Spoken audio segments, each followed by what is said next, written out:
Thank you, Larry, and good morning, everyone. Sorry I couldn't be there with you today. I'm here in Sydney, where it's 85 degrees and sunny, so I'm not all that sorry. Anyway, I'm going to spend the next 10 minutes or so talking to you a little bit about our Asia-Pacific region, give you a little bit of the background to our business, what we've been up to for the last few years, and where we're going with the business over the strategic plan. Just to get started, I wanted to talk to you a little bit about what the region involves. So today, we're about 914 million US dollars in revenue and about 150 million dollars US in earnings. We employ over 4,000 people in the region. You can see on this map here, which is a map of Asia, you and America are way over to the right, a couple of slides over if you were going to do it.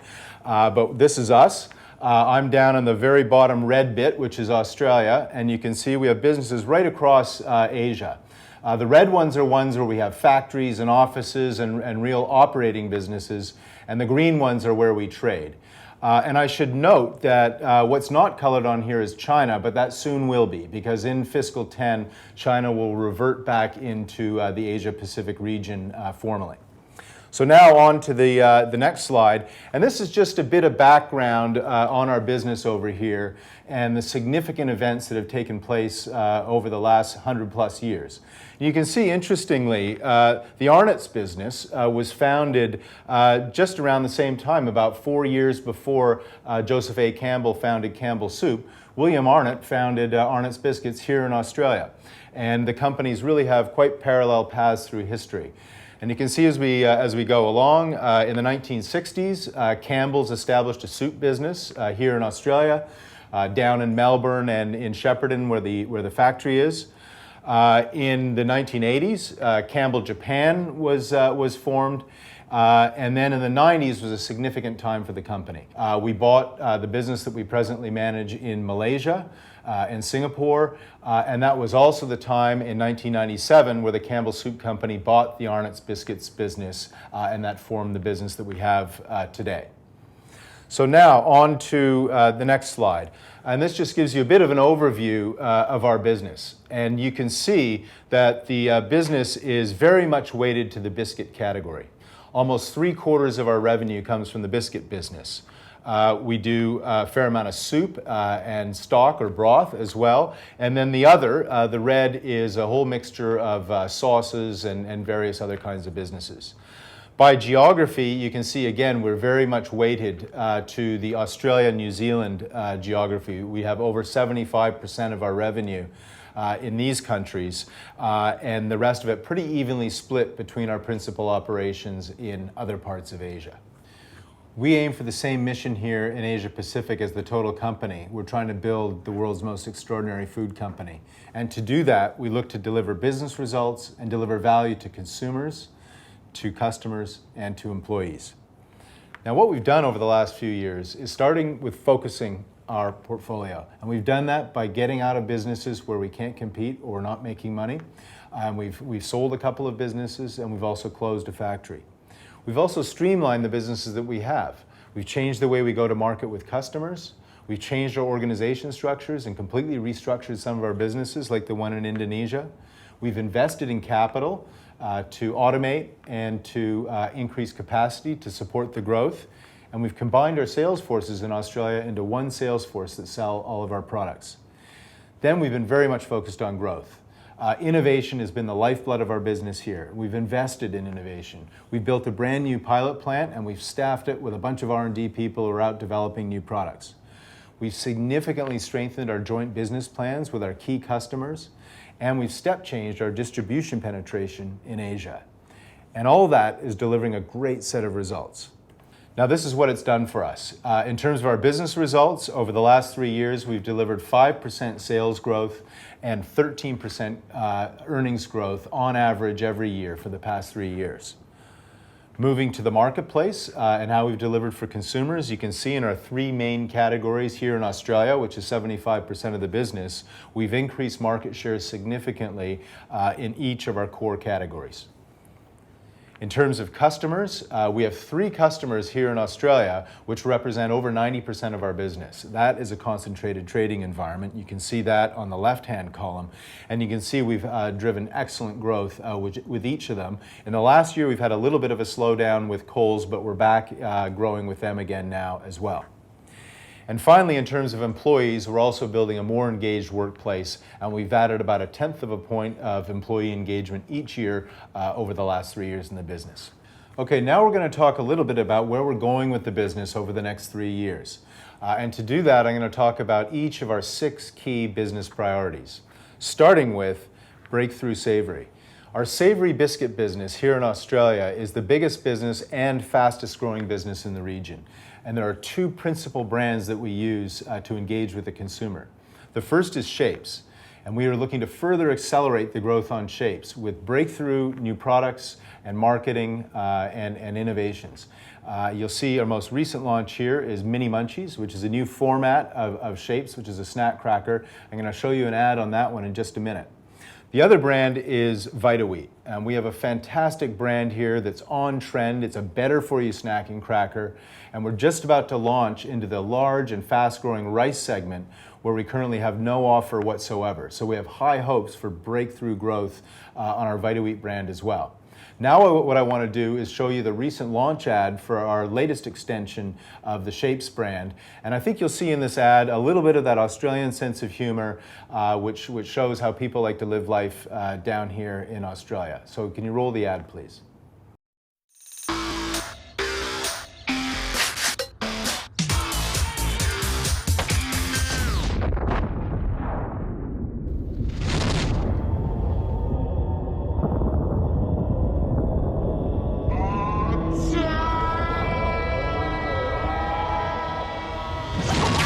Attack of new Shapes Mini Munchies.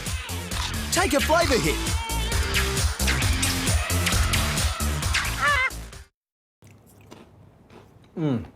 Those are good. I'm telling you, you can taste the chickens coming right in there when you eat it. Whew. Oh, it's all right. On to the next one. Okay, now I want to talk to you about our second business priority, which is volume growth in biscuits. And you can see the 2 top-line things are about sustaining our large and profitable sweet business, and then also expanding our chocolate business, our iconic chocolate business. Now, one of the main marketing initiatives we use on sweet is there on your left. We call it Bake and Create, and that is very analogous to the cooking with soup marketing that we do in the US, but this is baking with biscuits. It's a large consumer behavior here in Australia, and it's a similar thing we try and do about giving people new recipes and new ways of baking with biscuits. The second area is expanding chocolate, and for us, that's all about Tim Tams. Now, many of you will be lucky enough to buy Tim Tams under the Pepperidge Farm trademark in the near future. We still sell them under Arnotts Tim Tams here. They are amazing, especially the new white ones. Hopefully you'll get a chance to try those one day. They are beautiful. We've also relaunched our dark chocolate as well, and those 2 combined are really driving the business right now. So our Q1 results in F10 have been largely driven by the success of Tim Tam. And now what I want to do is show you one of the ads for base Tim Tam, and this will give you a bit of an insight in terms of why Australians love Tim Tams so much. I still enjoy it frequently, 3 or 4 times a week. At my age, you still need to enjoy life's pleasures. Ted can't get enough. I'm often out in the garden, and he'll call me in for it. I think it's delicious.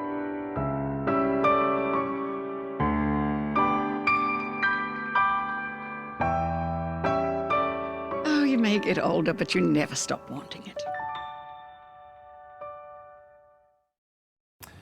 Okay, that was an interesting ad, wasn't it? Now I'm going to show you something else for those of you who haven't seen it. This is called the Tim Tam Slam. I'm going to do it with one of the new dark Tim Tams. And you can practice this when the Pepperidge Farm ones arrive. You simply bite the ends off. Get your cup of tea or coffee, whatever you prefer, and you suck it through the Tim Tam. That is worth doing. Okay, now to our next business priority, winning in soup and stock. We have a terrific soup business here, which has been driven by innovation over the years. The latest one, which we've just launched and is driving the growth in 09 and through into F10, is Chunky Fully Loaded. We stole that one with pride from the US business and have launched it here. in the can, #1 new product in the soup category in Australia when we launched it in F09, and we're backing that up now with a microwavable format. In stock, it's all about recipe usage, just the same as broth in the US.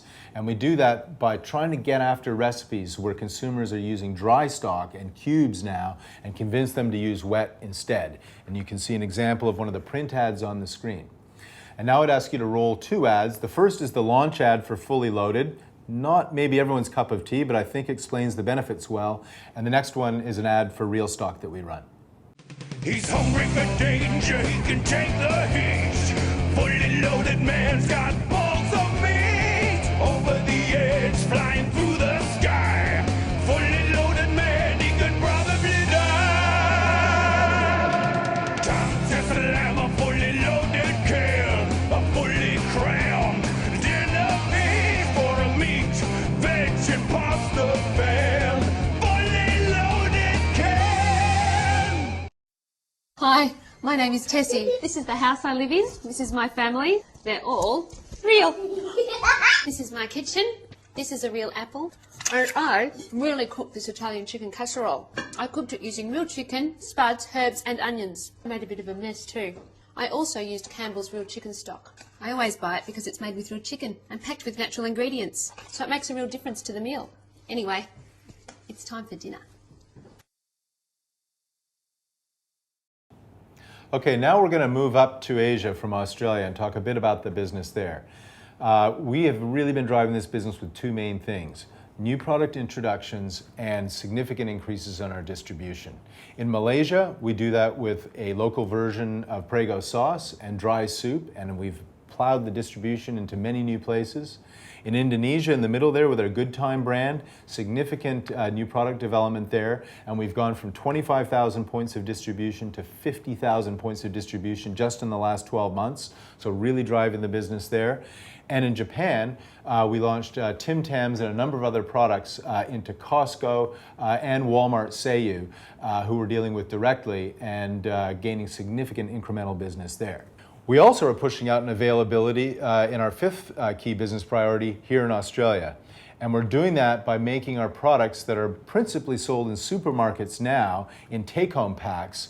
We are now making our brands available to consumers in an immediate consumption format with single packs. And you can see some examples of that with a little bag of mini Tim Tams. If you get your hand on one of those, I highly recommend it.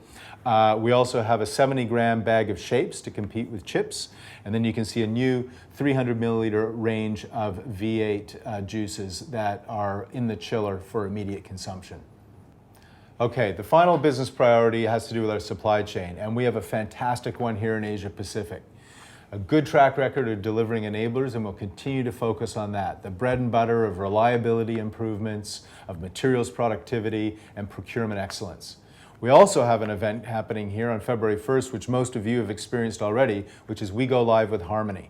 We go live in our largest plant and in our head offices, and then we'll be rolling out over the next 6 to 8 months. And obviously that will then become a big engine for us over the strategic plan for future cost savings.